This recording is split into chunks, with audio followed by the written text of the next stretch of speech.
el diseño de Dios para el matrimonio y la familia. Ya que el hogar es el contexto donde vivimos la mayor parte de nuestro tiempo, de nuestra vida, y como dijimos, el lugar clave donde demostramos la realidad de nuestra fe. La satisfacción en ese nivel particular es absolutamente crucial.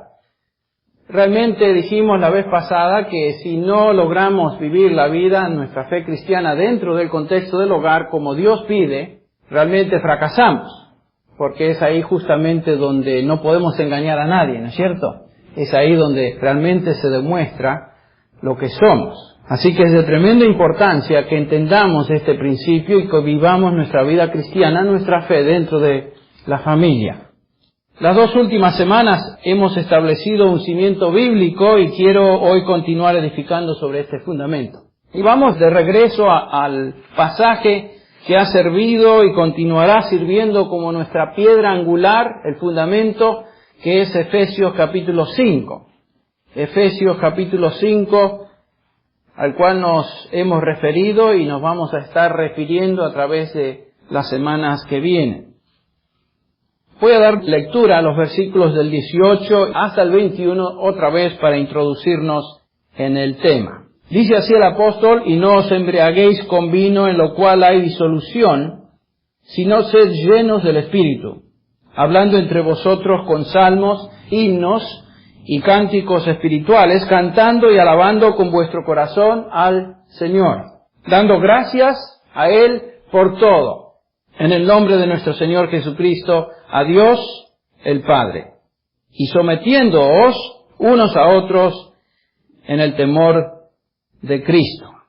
Estos versículos son la esencia, el cimiento de la instrucción que viene en los versículos del 22 al 24 entre esposos y esposas, esposas y esposos, y particularmente más tarde la instrucción sobre la relación entre padres e hijos, versículos del 1 al 4 del capítulo 6. Para resumir, dijimos que hay 4 cosas que son requisitos, y esto se aplica al esposo, se aplica a la esposa, se aplica a los hijos. Y son los siguientes. En primer lugar, dijimos que como requisito es importante ser lleno del Espíritu Santo. El versículo 18 nos dice, es un mandamiento, no es una sugerencia, no es una opinión, dice sed llenos del Espíritu Santo. Es un imperativo. Y dijimos que la llenura o la plenitud del Espíritu Santo es el equivalente, según Colosenses 3:16, que es un pasaje paralelo, a estar llenos de la palabra de Cristo, llenos de la palabra de Dios, y viviendo en obediencia a la misma. Eso es la plenitud del Espíritu Santo. No es algo místico, no es algo raro, sino es seguir lo que la palabra de Dios nos indica y vivir en obediencia a ella. En segundo lugar, dijimos que tenemos que estar llenos de gozo. El versículo 19 en particular nos dice que para vivir cristianamente, para demostrar nuestra fe, tenemos que vivir y estar llenos de gozo y alabanza. Es otro requisito. En tercer lugar, nos dice el apóstol que tenemos que estar agradecidos en todo. Y por último, Pablo habla de ser sumisos el uno al otro. El domingo pasado también dijimos que Dios ha establecido, además de la sumisión mutua que debe existir entre creyentes, entre esposo y esposa, hablamos que de un principio en la relación matrimonial que tiene que ver con el papel que Dios ha diseñado para cada cónyuge. Dios le ha dado a cada uno de nosotros, esposos, un papel, una función, un rol a desempeñar, y a la esposa otro. Al hombre, Dios le ha dado el rol o el papel de autoridad en el matrimonio. Y a la mujer, el papel de seguir. A los padres, Dios les da el papel de autoridad, y a los hijos el papel de seguir. Hay igualdad espiritual, puede que haya igualdad intelectual, sin duda. Frecuentemente hay igualdad en sabiduría, educación, habilidades, etc.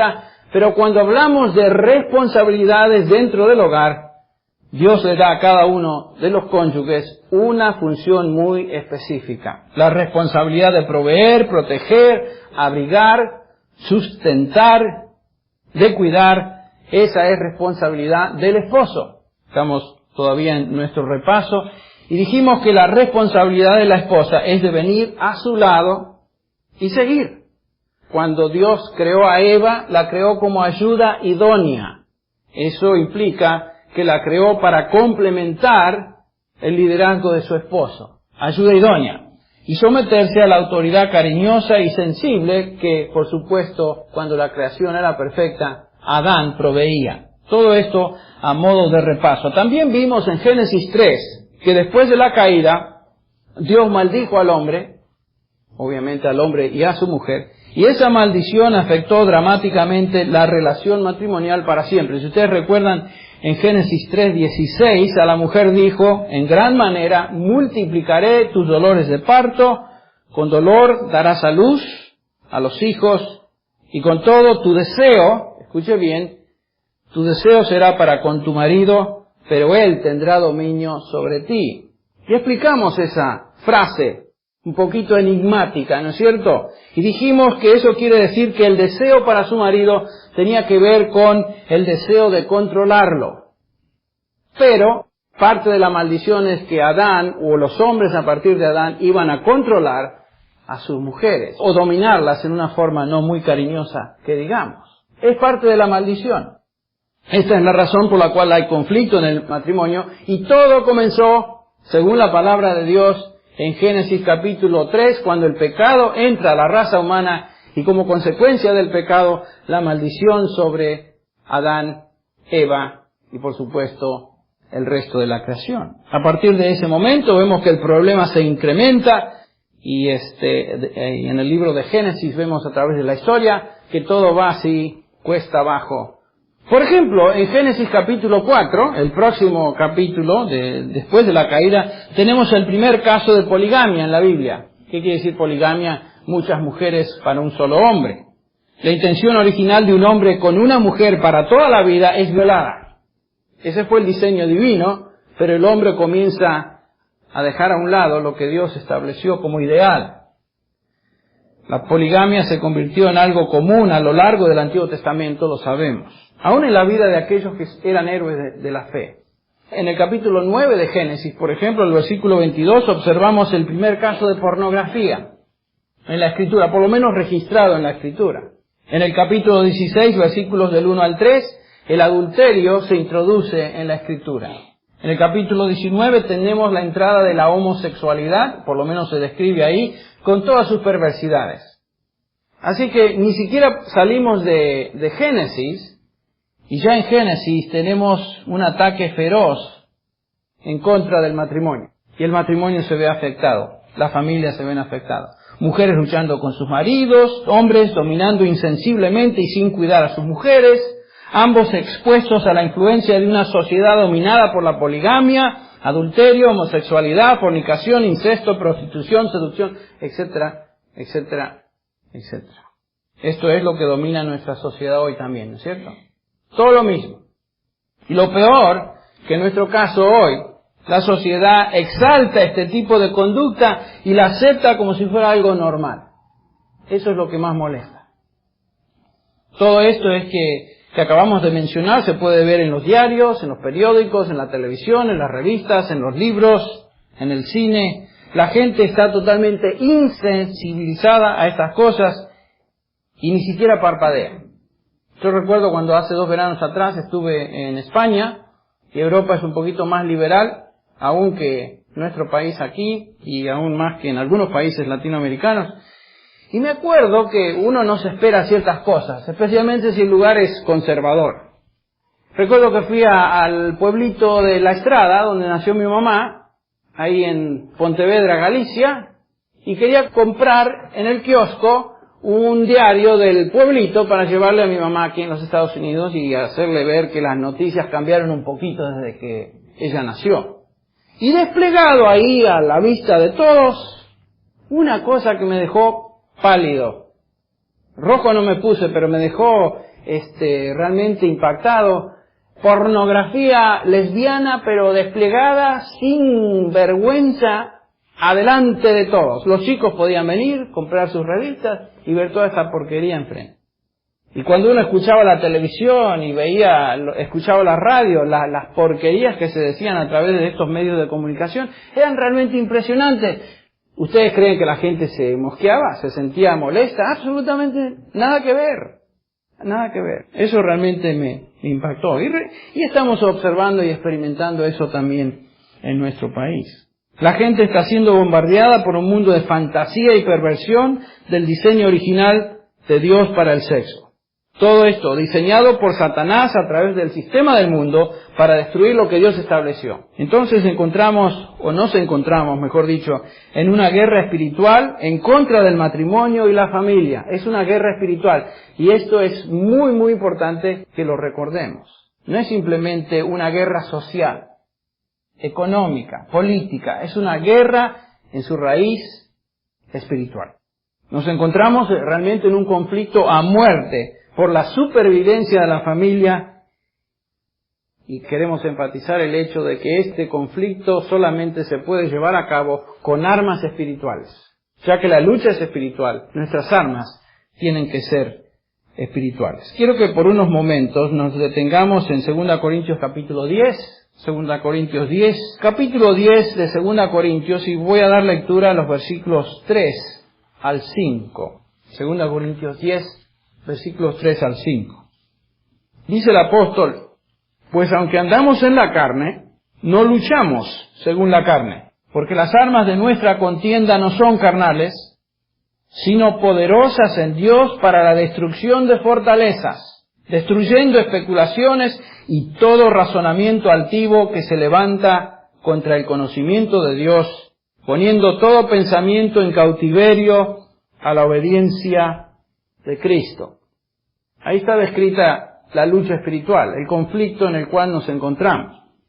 Y nos dice en el versículo 3 Pablo que nos encontramos limitados por nuestra naturaleza humana. Dice, aunque andamos en la carne, y eso se refiere a que vivimos en este cuerpo físico, en este cuerpo, y por lo tanto tenemos ciertas limitaciones que esta naturaleza humana impone sobre nosotros. Pero en el versículo 4 nos dice que aunque andamos en este físico, en este cuerpo, nuestras armas, sin embargo, como creyentes, no son carnales, no son físicas, sino que Pablo las describe como espirituales, poderosas en Dios para destrucción de fortalezas. No peleamos esta guerra espiritual con fuerza humana. Eso es importante de recordar. Esta guerra no puede ser ganada con armas de este tipo, a menos que sean sobrenaturales. El versículo 4 le llama armas poderosas en Dios. La idea es similar a la que encontramos en Efesios 6, versículos 17. Ustedes recuerdan que el apóstol dice, hablando de la armadura del creyente, tomad también el yelmo de la salvación, y ¿qué? La espada del Espíritu, que es la palabra de Dios. Otra vez, la idea es de que la lucha espiritual se tiene que llevar a cabo con armas espirituales. Ahora fíjense la descripción que Pablo le da a estos enemigos. Les llama fortalezas. Fortalezas. La imagen que aquí el apóstol nos da es la imagen de un castillo, de una edificación construida en un lugar muy alto en el mundo antiguo. Pablo nos dice que esto es justamente lo que tenemos que sitiar y asaltar como creyentes. Desde el punto de vista humano, otra vez, la tarea es imposible. Imposible. Las armas humanas no pueden lograr victoria sobre estas fortalezas. Se necesitan armas que vengan de Dios. ¿Pero qué son estas fortalezas? Bueno, en el versículo 5, especulaciones, argumentos. Entonces, estas fortalezas no son carne, no son seres, son ideologías, son filosofías, sistemas de pensamiento humano. Y también las llaman en el versículo 5 razonamientos altivos. Razonamientos altivos. Otra característica de estas ideologías es que son el producto del intelectualismo orgulloso humano. En Romanos 1, Pablo se refiere a estos individuos como aquellos que profesan ser sabios, pero son realmente necios. Aunque en su propia opinión son muy sabios. Y cada uno de nosotros conocemos a individuos de este tipo. Se creen muy, muy sabios o sabiondos. Pero realmente no son sabios. ¿Saben por qué? Porque contradicen a la palabra de Dios y se oponen a todo el conocimiento de Dios. Y la Biblia es muy clara en cuanto a eso. El necio dice en su corazón, no hay Dios. Y esta realmente es la necedad en su máxima expresión. No solamente negar a Dios, sino negar todo aquello que viene de Dios. Y obviamente estas fortalezas son especulaciones, ideologías humanas que se oponen al conocimiento de Dios. Entonces nuestra batalla no es carnal, sino que detrás de estos argumentos se encuentran seres espirituales. Volviendo a Efesios 6:12, nos dice el apóstol Pablo, recordemos lo siguiente, porque nuestra lucha, dice, no es contra carne ni es contra sangre, sino contra principados, contra potestades, contra poderes de este siglo de tinieblas, contra huestes espirituales de maldad en las regiones celestes. La lucha que tenemos es contra seres espirituales. Nos encontramos en una batalla espiritual de ideologías que los hombres inventan bajo la influencia de demonios.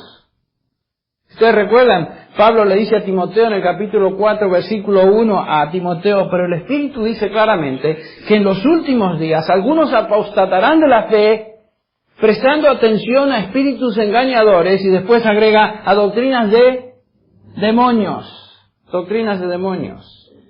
Y quiero hacer énfasis en esto.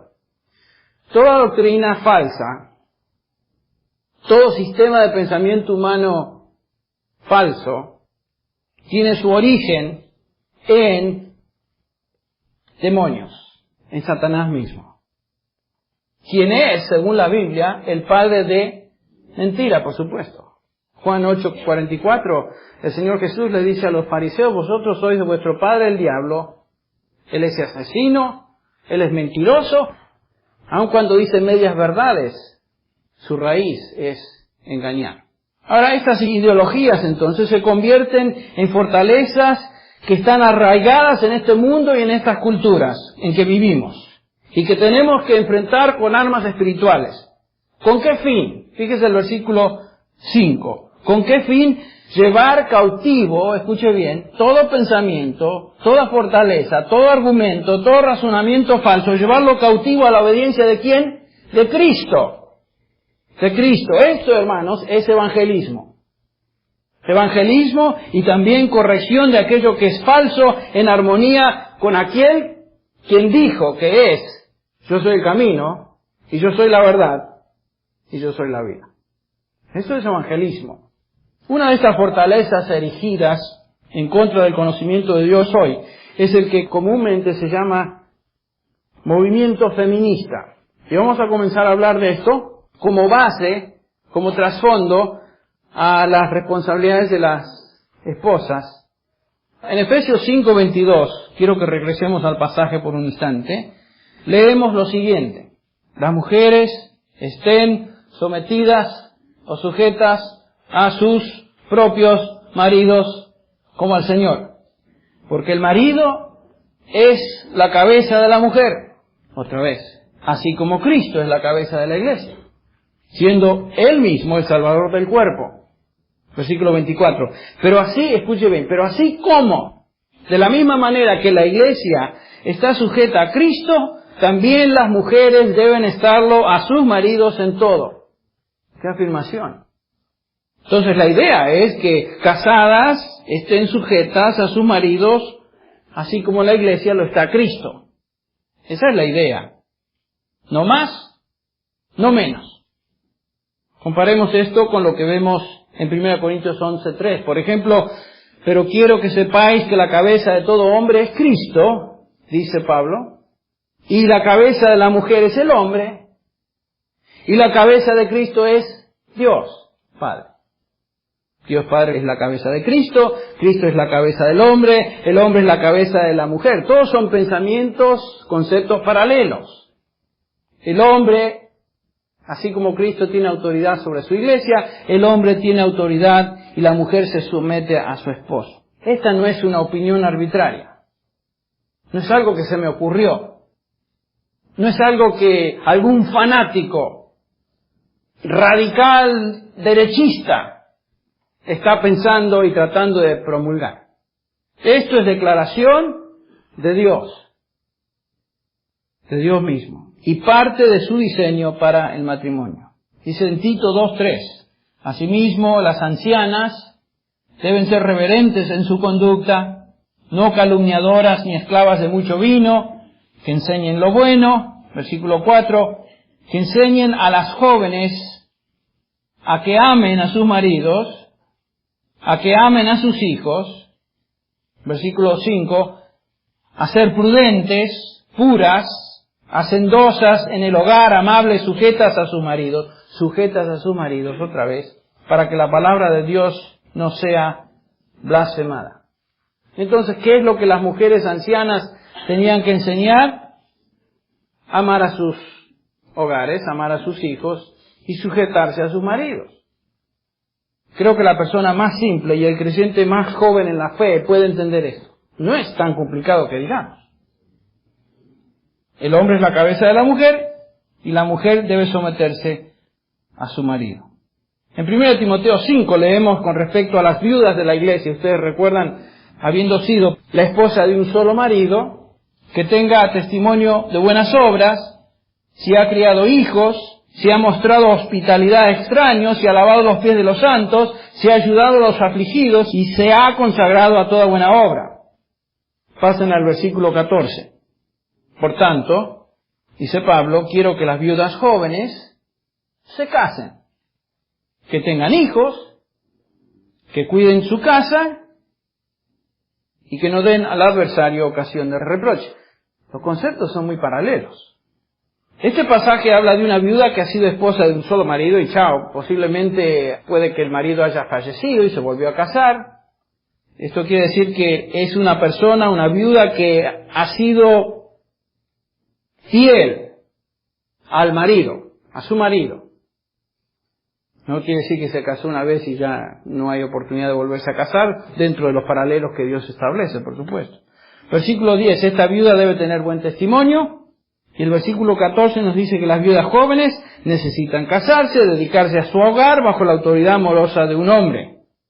Este es el diseño de Dios para ella. Ahora, todo esto es muy claro. Es muy claro desde el punto de vista de la Escritura, pero es interesante ver cómo las mujeres, aun cristianas, están confundidas en cuanto a su rol, en cuanto a su papel dentro del hogar. Y creo que están confundidas porque están siendo influenciadas por esta corriente que acabamos de mencionar, el movimiento feminista, que está saturando a nuestra sociedad y las culturas a nivel mundial. El feminismo radical ha lavado el cerebro de nuestra cultura en los Estados Unidos, por supuesto, y viendo los comerciales que observo ahora en español, particularmente estos días que el mundial está por ahí, uno ve un poquito más de tele, se exalta a lo femenino y a la mujer y la igualdad de la mujer y todo eso, y el lío que hicieron con esta que quiso ser referí en Argentina, madre mía, que al fin y al cabo la aceptaron, la FIFA la aceptó como referí.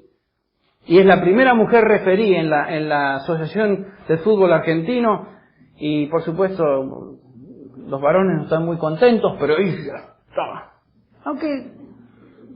Pero ahí estaban las que le hacían la entrevista, ahí ven la mujer estamos buscando de igual, etcétera, etcétera. Y ustedes saben. Bueno, el movimiento feminista se ha convertido o ha invertido realmente la manera de pensar de las mujeres en una forma dramática y están abandonando el papel que Dios ha diseñado. Ahora, la mayoría de nosotros no tenemos ni la menor idea de lo que este movimiento es. Por lo general pensamos que es un movimiento que busca la equidad social, por ejemplo, con los hombres, la equidad educacional a todo nivel, equidad en cuanto a remuneración en base a habilidades, etcétera, etcétera. Y todo esto suena razonable. Nadie está en contra de eso. Pero lo que no sabemos es la filosofía, esta ideología, esta fortaleza detrás de lo que ellas están promulgando. Y vamos a ver un poquito más de esto. Si analizamos la retórica feminista de las radicales, de aquellas que son, pero ¿cómo diríamos? De hueso colorado, feministas hasta las cachas, dirían en esto. Van mucho más de la igualdad social, económica, política, mucho más. Por ejemplo, Gloria Steinman, y ustedes han escuchado este nombre, la editora de la revista Miss Magazine, dice lo siguiente: para el año 2000, espero, crearemos a nuestros hijos de tal manera que crean en el potencial humano, no en Dios. Escuchen bien. lo que estamos diciendo y el trasfondo que dimos antes de entrar a este tema. Las ideologías satánicas no se limitan a asuntos solamente de tipo social. Siempre van de la mano con asuntos de tipo teológico. Las feministas radicales no se conforman con afectar aspectos sociales de nuestra cultura, sino que tienen como propósito asaltar a Dios. Porque Dios, y particularmente el Dios de la Biblia, se opone a sus objetivos. Otra líder feminista, Sheila Cronin, dice lo siguiente, o declara: ya que el matrimonio constituye esclavitud para las mujeres, es claro que el movimiento debe concentrarse en atacar esta institución. La libertad para las mujeres no puede ser ganada sin la abolición del matrimonio. Y termino la cita. Esto es positivamente diabólico. Claro, abolir, destruir lo que Dios establece. ¿De dónde viene esta idea? No viene de esta. No es una idea que se le ocurrió en un momento así de turbación, sino que es una idea, es un sistema, es una ideología, es una filosofía que viene de extracción diabólica, demoníaca, porque se opone a lo que Dios dice. Está en contra de lo que es Dios. Es justamente lo que Pablo nos acaba de decir en el pasaje que leímos. En 1971, el llamado documento de declaración del feminismo, y esto ya es varios años atrás, imagínense. Yo era un joven esbelto y de pelo negro en 1971. Dice así: el final de la institución del matrimonio es una condición necesaria para la liberación de las mujeres. Toda la historia debe ser reescrita en términos de opresión de las mujeres. Debemos regresar a las religiones femeninas antiguas como la brujería. ¿Suena antidios? Por supuesto. Y positivamente satánico. Otra, Annie Laurie Gaylor, escribiendo en El Humanista, otra revista, julio-agosto, y este también del 88, no es tan contemporáneo. En este artículo que se titula La salvación feminista, dice: olvidémonos del Jesús que es un mito y busquemos aliento, solaz e inspiración de verdaderas mujeres. 2000 años de dominio patriarca bajo la sombra de la cruz debería ser suficiente para volver a las mujeres hacia la salvación feminista del mundo. Fin de la cita. En otras palabras, quitemos a la persona de Jesús. La verdadera salvación no se encuentra en Él, se encuentra en el feminismo. El punto es lo siguiente, es afectar la sociedad no con ciertos cambios cosméticos de igualdad, sino erradicar lo que la Biblia enseña. Eso es satánico. Esa es una fortaleza que debe venir bajo el cautiverio de Cristo.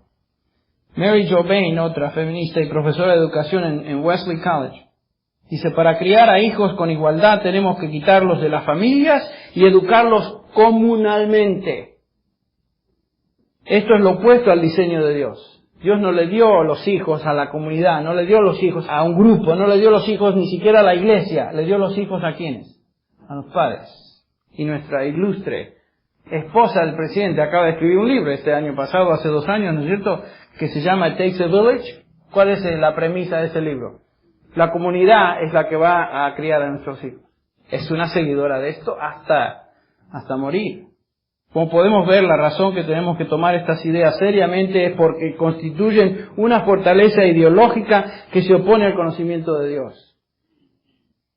Ahora, alguna gente piensa que esta ideología feminista es algo nuevo, algo que acaba de surgir en estos últimos 20 años. Realmente, cualquier herejía, cualquier enseñanza, doctrina falsa, si tiene su origen en Satanás, no puede haber comenzado hoy. En otras palabras, posiblemente algunos rótulos han cambiado algunas condiciones, pero la ideología es la misma. Lo que ha cambiado no es la intención satánica de destruir es la misma. Lo que cambia es la forma, los nombres que se le dan. La herejía feminista ya se encontraba presente en el gnosticismo durante el primer siglo del cristianismo.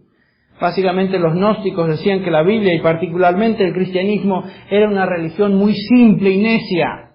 Los gnósticos creían que ellos tenían un conocimiento superior, que era mucho más profundo que las Escrituras. Estos decían que el Dios de la Biblia, el creador de lo material, era un Dios torpe que accidentalmente, decían ellos, creó el mundo físico e infundió en la humanidad chispas de vida divina.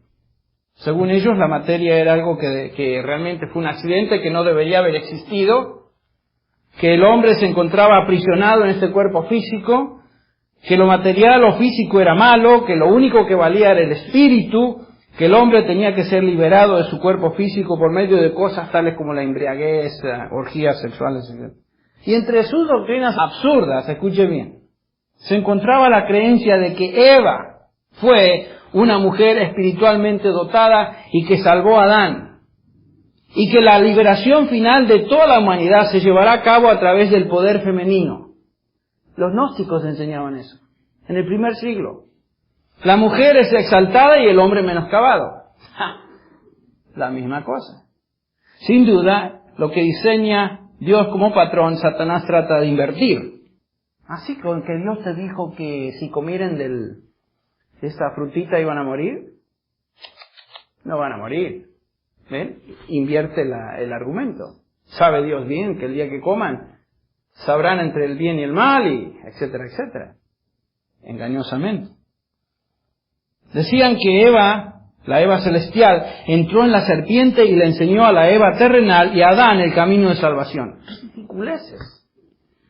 En la literatura gnóstica llaman a la serpiente el instructor. Imagínense, el instructor. La serpiente es el redentor, el verdadero Cristo, decían ellos. Y el Dios de la Escritura es el usurpador. ¿No ven? ¿Cuál fue la tentación el lucero de la mañana? Satanás. Seré como Dios. Claro, no lo logró. Y si no lo logró, trata de hacer lo posible para que sus seguidores crean de él lo que él trató de lograr. Él trata de usurpar a Dios y lo llama a Dios usurpador. Imagínense. Ese tipo de doctrina es esencialmente la filosofía feminista. Eva tiene que dominar a Adán en su esquema. No hay reglas bíblicas. Jesucristo, el Hijo de Dios encarnado, muriendo como sustituto de nosotros, es un mito. La redención, dicen ellos, viene de la mujer. El hombre es un ser totalmente secundario, etcétera, etcétera, etcétera. Escuchen, Génesis 3 nos dice que la mujer iba a tratar de controlar a su esposo, parte de la maldición. Y a través de la historia, la mujer ha tratado de hacerlo, influenciadas por Satanás, y sus demonios han desarrollado ideologías que buscan la destrucción de Dios, la destrucción de la Biblia, Cristo, el Evangelio y los hombres. Esa es la agenda feminista. Por supuesto, eso tiene su raíz en Satanás. En reacción, los hombres han tratado de hacer lo opuesto. Es un esfuerzo feroz y agresivo en contra de la familia, definitivamente. Una autora de la nueva era, Charlene Spector, en su libro La política de la espiritualidad femenina, llama a traer un fin, fíjense bien, a la religión judía cristiana, de una vez por todas, para reemplazarla con la adoración a una diosa feminista y la brujería, y así derrocar el dominio global de los hombres. Interesante, ¿no? Lindas chicas. Nadie menos que el vicepresidente Gore, imagínense. Escuchen bien. Escribió un libro titulado hace unos años, Tierra en equilibrio, ecología y el espíritu humano. Ese es el nombre del libro. Muy esotérico. Pero que se llama Bautista, Al Gore, en su libro expresa creencias que realmente niegan su profesión. Escuchen lo que él dice. El gran valor de todas las fe del mundo, religiosas, es que la diosa pagana antigua, dice él, nos ayude a traernos salvación personal y planetaria. Al Gore. Qué maravilloso, ¿no? Lindo chico. La adoración a la diosa antigua nos traerá salvación personal y planetaria. Esto es una locura. Y una expresión descarada de lo que es la nueva era. Esto es gnosticismo moderno y descarado. Y estos son los que están al frente de nuestra nación y que están influyendo en la comunidad de naciones. Esto es lo que la familia y los matrimonios enfrentan hoy. Esta clase de ideología, de fortaleza levantada, como vimos, en contra del conocimiento de Dios, es la que está reinando en nuestra sociedad, y debemos combatir esto con armas espirituales que Dios ha revelado en su palabra. Y algunas de estas armas ya las vimos. 5 del 22 al 24, 1 Corintios 11, 3, Tito 2, 1 Pedro 3, del 1 al 6, entre otras, las cuales estamos estudiando. Para concluir hoy, no es popular decir, ¿no es cierto?, hoy que las casadas estén sujetas a sus propios maridos. Vamos a continuar tocando este tema el próximo domingo. Va en contra de las ideologías que exaltan el feminismo hoy. Sin embargo, es lo que Dios nos dice, lo que Dios revela, y si Dios lo dice, es por algo. Cuando tú como mujer llegas a un lugar en que estás llena del Espíritu, y esto lo mismo va al varón, pero estamos hablando de la dama hoy, llena del Espíritu, gozosa, alabando al Señor, agradecida por todo, sumisa mutuamente con tu esposo, cuando estas cualidades te distinguen, la maldición entonces y la caída son grandemente minimizadas. Y el conflicto se reduce y la intención de Dios para el matrimonio entonces es restaurado. En vez de seguir las mentiras satánicas, podemos descansar en la verdad de la Escritura y experimentar la satisfacción en la vida familiar. Vamos a dar gracias a Dios por su palabra y por lo que Él nos ha instruido y continúa instruyéndonos. Padre, en esta mañana es un gozo, te damos gracias por cómo tu palabra nos dirige, nos enseña con tanta claridad. Hemos leído acerca de la necedad, Señor, y el caos y la confusión que las mentiras satánicas brindan. Son todos inventos de Satanás y sus demonios. Y tristemente el mundo está influenciado por esto. Nuestra sociedad está siendo influenciada y aún algunas de nuestras queridas hermanas. Señor, al ver este mundo que nos rodea y los pecadores no estamos sino movidos a pedir por ellos. Creen mentiras satánicas para justificar su iniquidad, para justificar su impiedad, su odio por Cristo, su lascivia y su falta de deseo de obedecerte a ti. Señor, ayúdanos como creyentes en Cristo Jesús a atacar estas fortalezas con la verdad de tu palabra, no solamente diciéndola, sino viviéndola en nuestros hogares.